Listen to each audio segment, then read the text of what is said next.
Hey everybody, Andy Philbin, A220 lead line check pilot down in the sim in Atlanta, and wanted to discuss a little bit this Fleet Bulletin 24.02.2, the reintroduction of the compressor stall mitigation procedures that we're using. So right now I've got a scenario going here in the simulator where we have APU to pack numbers right now that are set in the sim. I'm pretty proud of myself, did a nice job guessing on some numbers that would work in here.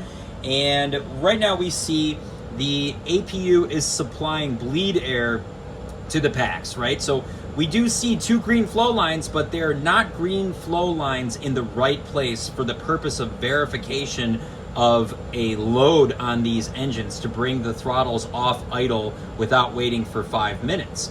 So what we would do is go up top and turn the APU bleed off. And we would have, after the second engine is started, a 5-minute timer running. We're going to see this FMS perf departure config caution message, which tracks with what we see down here. The APU bleed source is now amber because it's not properly selected, and we see check perf departure in our HSI. All of this is correct. I'd like to give you kind of a why behind this. Now the sim under exaggerates this. If we look right now, look at the EGT shows 604 on both motors, and that is on the engine bleeds. As I put it back to APU bleed, we're going to see the EGT is going to drop here. Notice that the N2 and N1 speed for idle has dropped significantly. And now we went from 600, we only dropped about 25 degrees. That's pretty low. In the real airplane, we're going to see a little closer to 100 to 120 degree temperature drop when you swap the bleeds over. And here's what's going on. Now, as I bring an engine off of idle and I go on and try to get myself moving, I have one knob width of thrust in here for taxi. That EGT is going to jump pretty significantly in the real airplane. This showed not that much. It even shows like a little bit of a decrease. I'm here to tell you that's not realistic.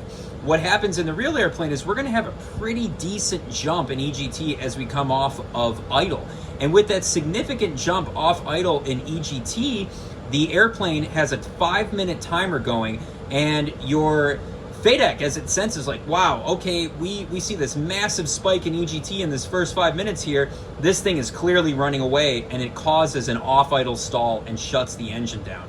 Now, this whole protection stops after the engine's idled for 5 minutes. So hence the reason for the 5-minute timer that we start before we're able to taxi around on the APU bleeds. So let's just show you, this is what it looks like when we have this properly loaded. So now we're switching over to the engine bleeds. We'll get that caution message again, and we see two green flow lines, but they're coming from the engine and not coming from the APU. So in this case, we'd keep our timer running. We'd run around with this caution message up there, get our 5 minutes before we take off, and then switch the bleeds to the APU bleeds.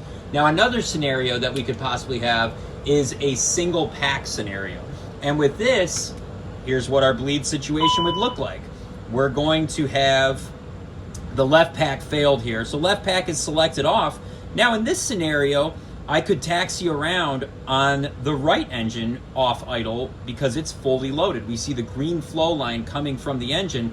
So I'm able to taxi around with the right engine off idle, but I'll keep the left engine at idle until I've achieved 5 minutes on the motor. Another thing that's a little bit confusing is, can you get out there, and if you are in congested areas like LaGuardia and there's currently your route of departure is stopped, am I able to shut an engine down for fuel conservation? The answer is yes, you can do that, but after 5 minutes. So you'd need to have run the motors for at least 5 minutes before you shut one down. Reason being is, if you're single engine and you bring the throttle up, sometimes that's a little bit of an exaggerated movement. Here I am moving the left throttle up, and if I give it a lot of gas, we could have a pretty rapid increase in EGT that could cause an issue and an off idle stall if we didn't wait that full 5 minutes. So hopefully this helps clarify. So just the key points to remember here is that 5-minute number isn't arbitrary. It's because we actually have FADEC taking a look at and measuring how quickly EGT increases for the first 5 minutes of engine operation. And that's the reason that we load these engines up with the bleed air load, because the EGT is going to increase. And you can see, look at the difference right now of the pack off versus the pack running in this scenario. we've got a pretty decent split. And so when the right engine is brought off idle, it's not going to be as significant of a jump. Notice the difference in idle right now too. The left engine with the pack off is 24.3% N1 versus a 2.3% increase on the right engine. So N1's faster, N2's faster, and the EGT is hotter, so the movement off idle to get the airplane moving is going to be significantly less of a jump in EGT, and the likelihood of an off idle stall is a lot less. So these are the reasons why we're doing this stuff. I think the why is very important and will help you. So if you're out there and you're flying around in Salt Lake City especially, it's pretty hot out there right now. We're seeing a lot of APU to pack takeoffs in these hot weather places. You're going to start seeing it maybe even in LaGuardia on these hot summer days. So it's something to pay attention to and look at the why behind this, and it'll help you to understand why we're actually following 24.02.2, that fleet bulletin for the compressor stall mitigation strategies. Thanks so much for watching. If you have any questions, please feel free to comment. Fly safe.